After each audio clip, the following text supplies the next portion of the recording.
de su acción política de acuerdo a los valores éticos compartidos que dimanan de la Constitución y de la Carta de los Derechos Humanos. Representa el denominador común de la moral conforme a las exigencias de la dignidad humana. Segunda reflexión que les quería decir. Creo que es importante la participación de los cristianos en la vida pública, en el quehacer político. Creo que es necesario que trabaje en política gente que tiene unos valores, como decía Hipólito, y que tiene una forma de ver su inserción en la sociedad, que va más allá de un mero interés egoísta y de una mera apetencia de bienes materiales. No estaría más que recordáramos que la dedicación a la vida política debe ser reconocida como una de las más altas posibilidades morales y profesionales del hombre. Esto ya estaba escrito en una encíclica en Católicos en la Vida Pública en 1986. Ahora bien, los católicos que hacen política no deberían privatizar sus convicciones religiosas o desentenderse de ellas, sino articularlas dentro del pluralismo, pues estas convicciones guían a su ética personal, un ámbito importantísimo con efectos públicos, también lo decía Hipólito. Las deben de proponer como parte que puede ser asumida en la construcción del universalismo ético laico. El hombre, por muy autónomo que sea, y la política, por muy democrática que quiera ser, tienen carencias tan importantes como no poder fabricar valores, sino solo recibirlos. La consigna ilustrada, la religión es asunto privado, que decía Adolfo, sigue siendo válida, desde mi punto de vista, en que la legitimación del poder político está en el pueblo y no en Dios. Pero creo que la religión sigue teniendo algo que decir en dos puntos cruciales del hombre moderno. ¿En qué tipo de hombre queremos? Y si creemos que construir otro mundo, como decía Juan Luis, es posible. Por lo tanto, creo que la participación y compromiso de los políticos en la vida pública y de los cristianos nos lleva a que nos planteemos algunas cosas. Y yo creo que hay una frase que me gusta mucho y que siempre la digo, que ¿no creen que estamos llamados a recordar, a pasar por el corazón con mimo y cariño o con indignación las cuestiones pendientes de nuestra sociedad? Ya.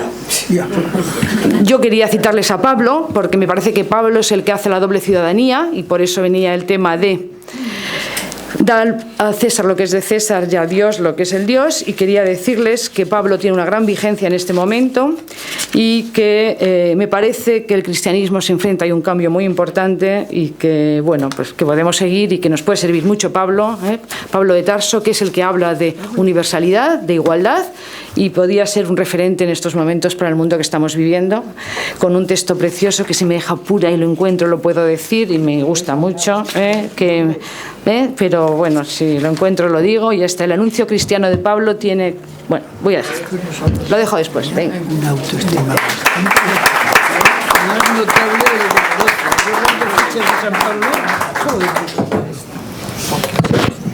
Vamos a ver. Es que así suena mejor. Ahí lo tienes, ¿qué hago yo? Nos quedan 3 minutos. No. Ahora tenéis un rato más para que veo. Le ha quedado cosas por decir. Bueno, claro, sí que quedan cosas, claro, y nunca se acaban. Yo no sé si efectivamente casi los 4 hemos coincidido en aspectos básicos en la intervención, de lo cual me alegro, sobre todo además porque he sido el primero y siempre es el que está sometido a juicios más posibles por parte de los demás. De todas maneras, yo quiero reafirmar algunas de las cosas que he dicho y hacer alusión a la famosa frase. Yo creo que la dice San Lucas, pero bueno, a lo mejor es San Mateo, que está en el Evangelio. Pero la pueden decir los dos, efectivamente.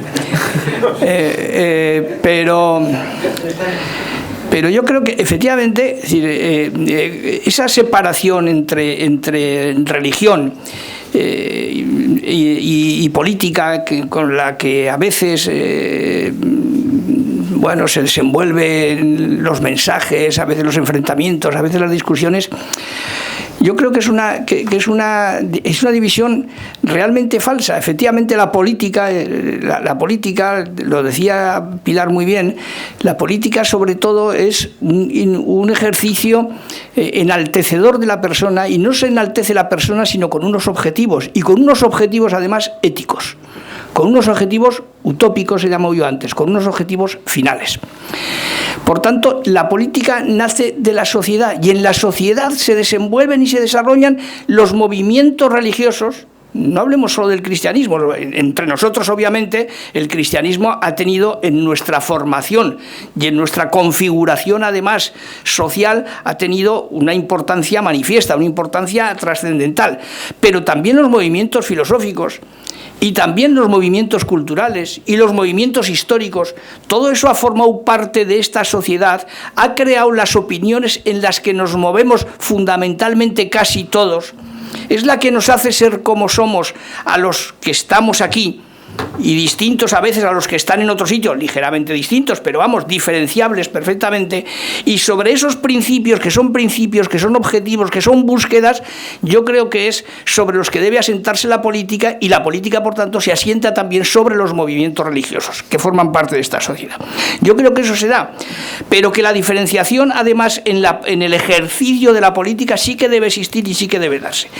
Cuando la frase a esa voy, dad al César lo que es del César y a Dios lo que es de Dios, yo creo que lo que no se está diciendo es política por un sitio, religión por otro. No se está diciendo eso. No se está diciendo eso por parte de Cristo. Lo que se está diciendo en ese momento es que el individuo que tiene además el conocimiento de la religión y la necesidad además de practicar socialmente con su comportamiento una transformación de esa sociedad, tiene dos instancias a las cuales puede dirigirse y entre las cuales puede actuar. Una que es la instancia de Dios, formar parte de la religión, tenerla la religión como base, y otra la de la actuación pública, la de la política, la del César, etc. Cristo obviamente en sus ya desde el comienzo lo que hizo fue atentar directamente contra las estructuras judías, que eran las estructuras sociales que había además en la época. Sus opiniones sobre el templo, sobre la ley, sus opiniones eran opiniones que atentaban directamente, y así está entendido. Los jueces también me parece que San Lucas quien lo dice, pone en boca de los jueces, es reo porque lo que ha hecho es ir contra nuestro emperador y ir contra nuestra sociedad. Y el propio Cristo es el que dice, he venido a traer una buena nueva a los pobres y a traer la libertad a los oprimidos, a los esclavos, dice exactamente, más o menos la cita. Es decir, claro que hay una participación pública y una participación política, pero la sociedad efectivamente es plural.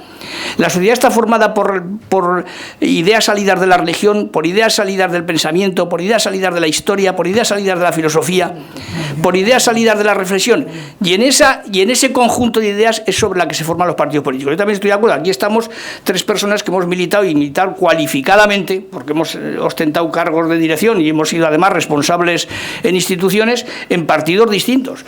Hipólito, pues como sabéis, ha estado en el PAR, Pilar ha estado en el Partido Socialista, y yo he estado en el Partido Comunista, he sido secretario general del Partido Comunista en Aragón, y he estado después en Izquierda Unida. Es decir, situaciones claramente diferenciadas, y yo no he tenido como cristiano, el otro día les decía que ahora soy poco cristiano, y lo tengo que decir, soy poco cristiano, pero aquí estáis muchos que seguro que tampoco sois muy cristianos, no vayáis a echármelo en cara, pero yo no he tenido en el Partido Comunista, os aseguro que no he tenido ni el más mínimo problema, ni personal ni colectivo, ni por mí ni por los de mi alrededor, para ejercer esa militancia, y para desde esa militancia, con discusiones y a veces con enfrentamientos que no eran religiosos, sino que eran políticos, poderme desenvolver y desenvolverme con comodidad. Luego la historia te lleva por unos derroteros, te lleva por otro, y me están echando además. Bueno, en todo caso, Hipólito sigue. No, yo voy a procurar ganar el tiempo que has fumado tú. Sí, pero tú me has quitado a mí antes, o sea que... Bueno, pues, como nos hemos llevado siempre bien, cuando yo una vez en el Congreso en las Cortes de aquí, hablaba de la comunicación entre los distintos grupos, yo decía que si me hubieran dejado, si hubiera sido posible, organizar un grupo propio a mi elección, no faltaría partido con representantes, por mi gusto, no por el vuestro. O sea, que yo hubiera deseado tener algunos tipos humanos que no tenía, aunque muchos de ellos, de los míos, sí lo eran. Bueno, pero voy a tratar de ganar ese tiempo. En primer lugar, yo creo que a la política nada es extraño. Nada es extraño, Adolfo. Y entre otras cosas, la religión o una ética profana que también creo que he mencionado, porque es la base de todo lo que se haga después. Sin esa conexión hacemos la política del saltamontes, de los que todos tenemos muchos ejemplos en Aragón, y no miro a nadie, a ti tampoco, Juan Luis, no estoy hablando por ti, estoy hablando por personas que no están presentes, pero que realmente hacen una política de tente mientras cobro y aquí estoy y digo lo que quieras, déjame 24 horas para disimular la transformación. Eso es imperdonable en la política, porque lo es en la vida humana, en la manera de concebir la convivencia con los otros. En primer lugar eso. En segundo lugar, la religión siempre estará presente, sin llegar a los excesos del Islam. Digo del Islam pensando en los excesos y en las manifestaciones peyorativas, no en las que corresponda a esa religión, que por supuesto, si siguen el camino lógico de su profeta, no tenían por qué generar esas violencias. O sea, y en tercer lugar, simplemente añadir que siempre estaremos en una difícil convivencia y que el progreso siempre será a pasos cortos para que no se convierta en revolución, que a veces es un regreso. Bueno, una revolución ya vendría bien, ¿eh? Ya si lo hablamos locativamente es posible que sí. No. Bien, nada más, no quiero yo. Que así, o si no. Los políticos tienen una virtud. Yo cuando venían a la televisión lo notaba, y es que quedaban en el bar, empezaba el programa, discutían mucho, acababa el programa y se volvían a ir al bar. La gente percibe que discuten mucho, pero ellos están en el bar. Es lo que tienen los políticos. Yo tengo que avisárselo por si acaso luego Los periodistas piensan que son gente que se lleva mal. Nada de eso, se llevan muy bien. Lo que sí que a veces el lenguaje político, las tendencias políticas nos llevan a trocar grandes temas y a arrinconar otros. Por eso a veces hoy corremos el peligro de hablar de política y cristianismo en este caso, cuando en realidad dentro de la política es complicado. Y luego supongo que discutiremos un poco de esto. Es complicado hablar de cristianismo o de que soy cristiano o ese tipo de cosas que un político ya no le renta, porque está en otra esfera diferente. Entonces el político tiene que saber conjugar esas dos facetas, y lo tiene difícil. Y a veces la política acaba convirtiendo al ser humano en un personaje distinto de lo que en realidad todos queremos ver. Hemos visto a Rajoy no diciendo nada en un debate, a Rubalcaba haciendo no se sabe qué, cuando luego tú hablas con Rajoy y con Rubalcaba y no son así. Son tipos que son muy inteligentes, no han llegado allí de casualidad. Pero la política, en ese sentido, comprime o limita un poco al ser humano, y eso es un error de la política. Y también en las formas, porque nosotros vemos a la política americana, vemos a Obama que entra y se come una hamburguesa y tira una canasta y se quita la corbata, y aquí en la política española nos cuesta más, somos todos más rígidos, los políticos son muy serios y cuando les ponen el micrófono delante son incapaces de salirse del guión. Quizá haya un paralelismo, yo sé que esto a Hipólito no le gusta, quizá... No me gusta, muy bien intuido. Quizá haya... Es que no debe gustarles a los políticos, no debe gustarles a los políticos, lo que yo digo es mi profesión, y no debe, cuando les gusta, malo. Y no debe gustarles a los políticos también lo que les dice la gente por la calle. El otro día les dije que decían, estamos de paseo ciudadano con Luisa Fernanda Rudí. Yo dije, el paseo ciudadano me parece una expresión horrible. Las personas damos paseos y los políticos ustedes dan paseos ciudadanos. ¿Qué es eso? Si ustedes paseen, pero no den paseos ciudadanos, que eso me suena a mí nos mezclamos con la plebe, le damos besos a las ancianas y ya no voy a pasar por la calle de Delicias hasta dentro de 4 años.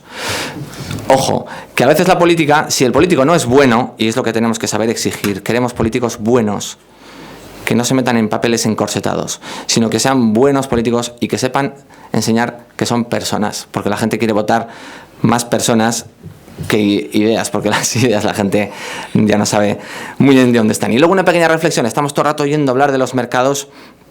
¿Qué podemos hacer contra los mercados? ¿Qué puede hacer un político local contra los mercados? Nada. Me lo acaba de soplar por aquí el decano. No puede hacer nada. ¿Qué solución se me ocurre a mí contra los mercados? Pues el mercadillo. Bajar al mercadillo, mirar a la gente de al lado y hacer un buen mercadillo. Ser mejores con los demás, tratar bien a la gente, hacer la política de salón, la política de aquí, de tu casa, de tu comunidad, de tu familia, de tu matrimonio. Esa es a lo que nos tenemos que agarrar ahora, y por eso mi reflexión de esta intervención queda ahí. Hay que exigir que los políticos sean buenos. Hay que exigir que el político no se encorsete en un personaje y que el político pueda llegar a hablar y que no tengamos debates como el del otro día, que fue un debate de muñecos. Gracias. ¿Has encontrado la...?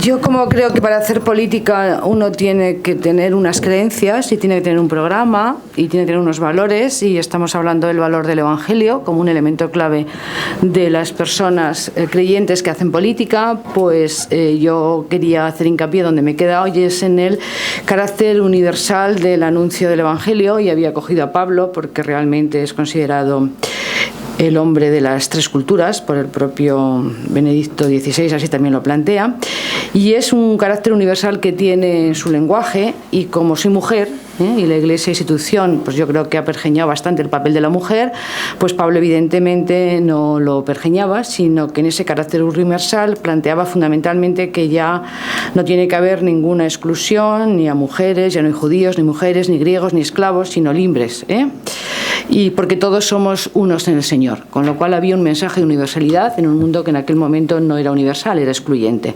Pero nosotros también estamos viviendo en un mundo excluyente, en un mundo que tiene como elementos de exclusión, el bueno es el blanco y el católico, y en cambio, por el contrario, el mensaje del Evangelio habla, por el contrario, de una ciudadanía universal, integradora, en el que fundamentalmente apuesta, que puede apostar una parte del Evangelio y una parte de la Iglesia por fortalecer identidades cerradas y excluyentes, cuando yo creo que, por el contrario, el mensaje evangélico es de construcción de identidades abiertas e incluyentes. Y en este mundo en que vivimos creo que más que nunca sería esto necesario, porque posiblemente por la crisis que nos amenace funcionemos y actuemos excluyendo, marginando y quedándonos el católico y el blanco frente al que no lo es.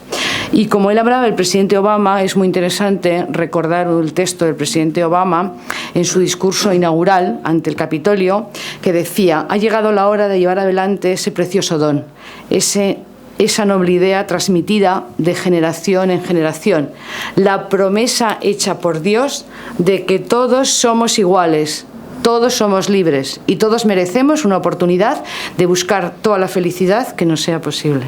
Muy bien, muy bien.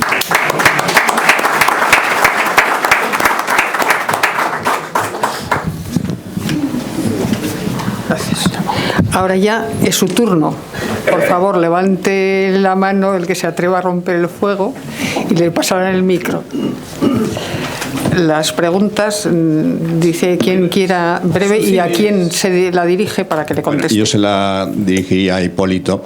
Él ha comentado de que, bueno, hay muchos partidos donde no tienen ideología ni principios y además no tienen congruencia. Nos dicen una cosa y hacen lo contrario. Y eso desorienta. Y al final la gente pues vota un poco por bueno, más que a favor de, en contra de tal o de cual. Y simplemente le pregunto cómo ve eso, qué salida hay para cambiar esa dinámica de los políticos de casi todos los partidos. Bien, la mejoría de los dirigentes políticos nace de la mejoría del pueblo español.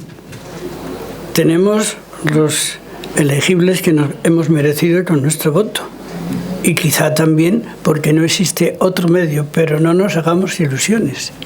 Somos lo que somos y de esta cantera nace este mármol. Se extrae este mármol, pero no otro. Los españoles no nos dividimos en gente muy buena, pero el que no está en la política, desgraciadamente, y gente muy mala, pero el que desgraciadamente está en la política. Somos los mismos. Somos los mismos. Y hay muchos valores en la política que no nos acabamos de creer, pero que existen, aunque no coincida precisamente con los líderes más destacados, pero existen. Antes hablaba Juan Luis de la falta de seriedad del político. Yo no creo en esto, Juan Luis, no lo creo. Creo que el político en general es serio. Otra cosa es que los sinvergüenzas también lo puedan ser. Eso es distinto, ¿verdad? Pero una cosa es la seriedad y otra la solemnidad. Al político en ocasiones le sobra solemnidad, creerse alguien distinto de los otros y no tener la sencillez de hacer ese gesto que apuntabas antes, no sé si a Obama, pero esos son detalles. En realidad, lo que necesitaríamos es que esta sociedad nuestra mejorase y extrajera de ella unos líderes mejores. Sin eso, lo demás es resignación y pedir a Dios que nos mejore. Pienso. ¿Quién más? No se atreve nadie más. Para Adolfo. Está. ¿Es justificable que el Papa, bueno, en primer lugar, el Papa es una figura política que nos ha acompañado en los últimos 2000 años, y es justificable que lo sea?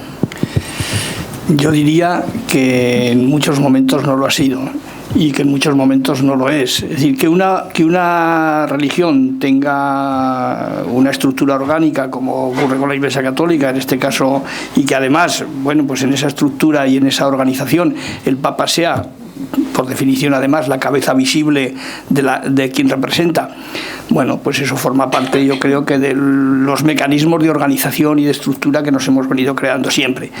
Que desde esas instancias se ejerzan a veces labores prácticas de gestión pública, yo creo que se ejercen en ocasiones, a mí me parece que no es de recibo y que no debería ocurrir, y que va en detrimento de la propia Iglesia Católica.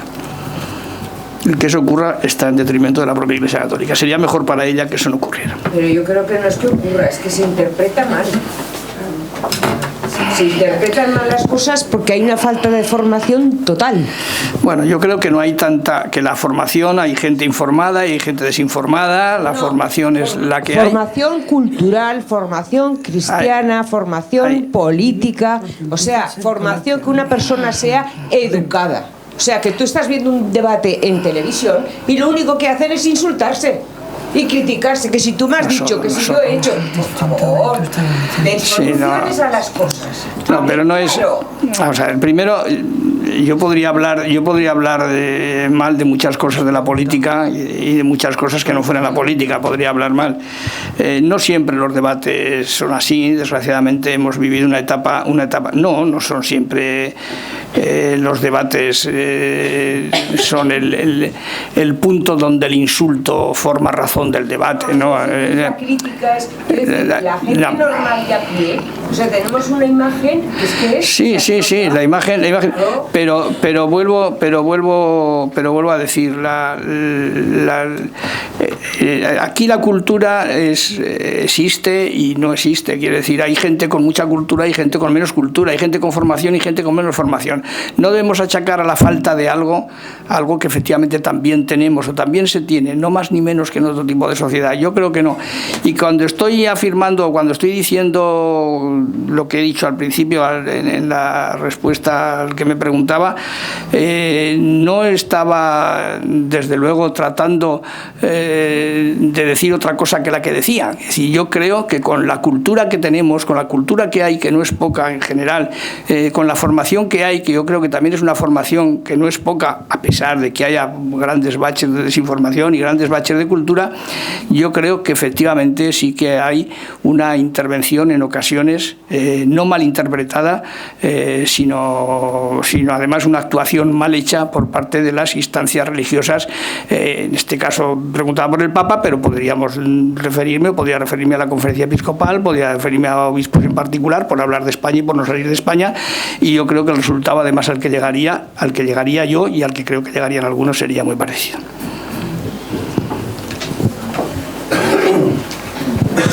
Le preguntaría a Hipólito, porque ha sido mi jefe político, pero le pregunto a cualquiera de los cuatro. Y de Ana Mari Cortés está por ahí escondida. Se lo decía su madre y no se lo quería ella.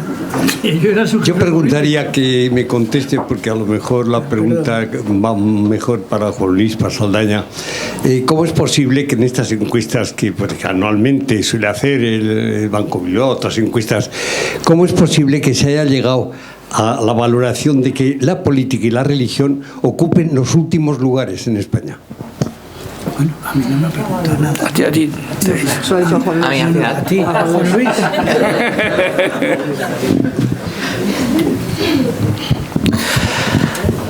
Porque mejorando lo presente, la política, los políticos no dan la talla. Me ha encantado la frase, de hecho me la he apuntado aquí: de esta cantera se extrae este mármol. Y yo creo que al político tenemos que saber exigirle más desde los medios de comunicación y desde la sociedad. ¿Cómo se le exige a un político? Esa es una buena pregunta. ¿Por qué? Porque el político tiene demasiados mecanismos para salir por la tangente. No sabemos si ha robado o no cuando ha sido puesto en tela de juicio, y probablemente no lo sabremos hasta dentro de 5 años, si se juzga. Entonces él está indefenso ante lo que llaman pena de banquillo, y nosotros estamos también indefensos porque no sabemos si hay verdades o no. Creo que el político tiene que acercarse a la sociedad y ser más el del bar que el del debate. Porque cuando una persona de la calle habla con un político normal, fuera de contexto, fuera de campaña, fuera del horrible paseo ciudadano, se maravilla.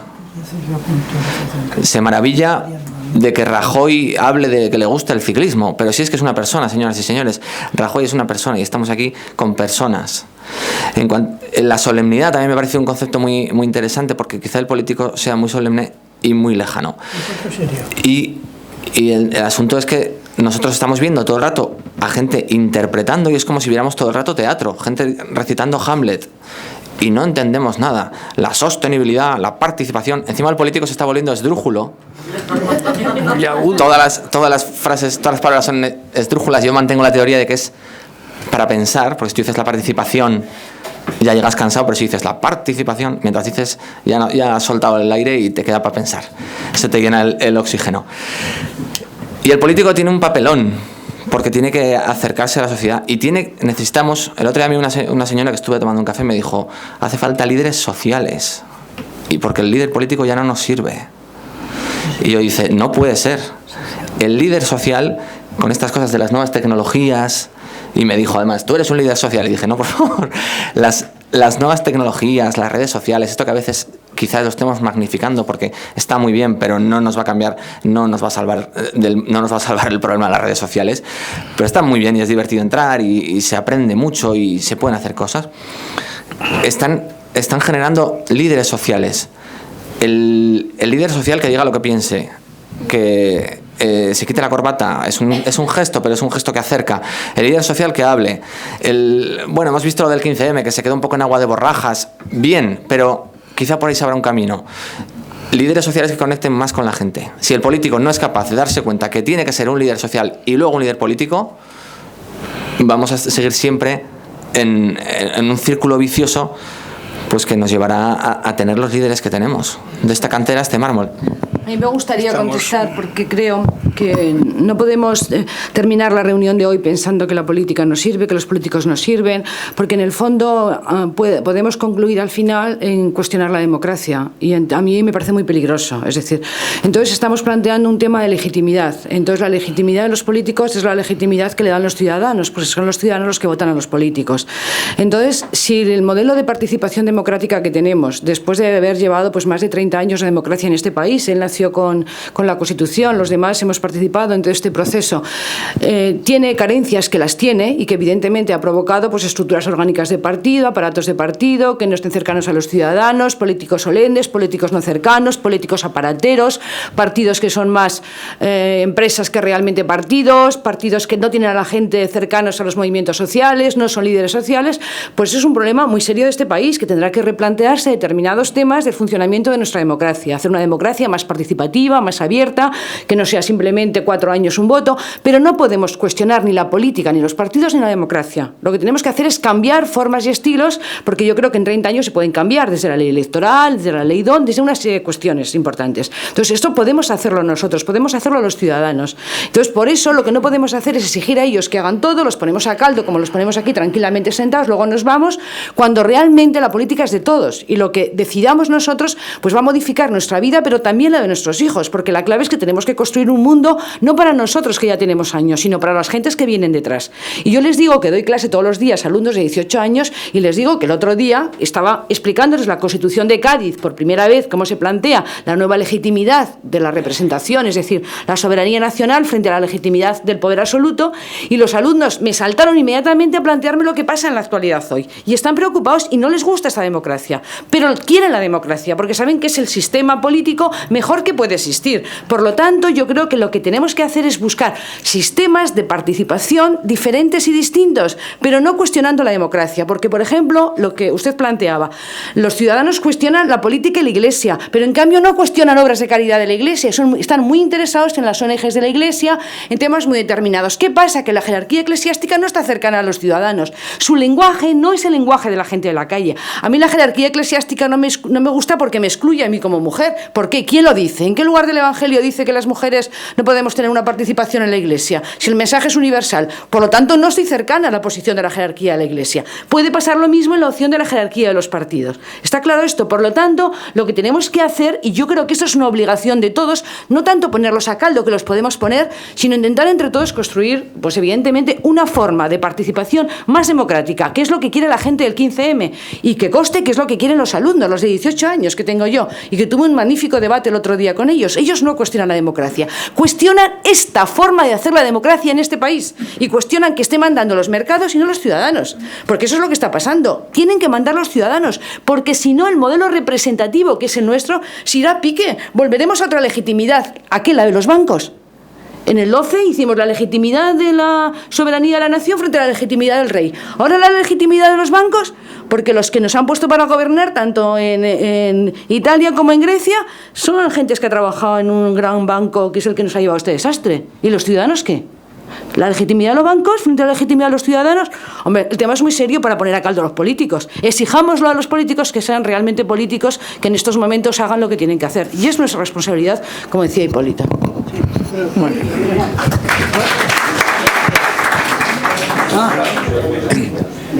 Bueno, yo... A mí los fundadores del bar me están haciendo polvo, porque Mariano empieza a preguntarme y luego se va por otro. Y ahora se levanta por ahí tu jefe político. Oye, yo Ana María. Porque quería decirle una cosa a Mariano. Que yo tengo que confesar que estoy sorda y no os he oído a casi ninguno de vosotros. Entonces no sé si estoy a favor o en contra de lo que habéis dicho. No, pero estoy a favor de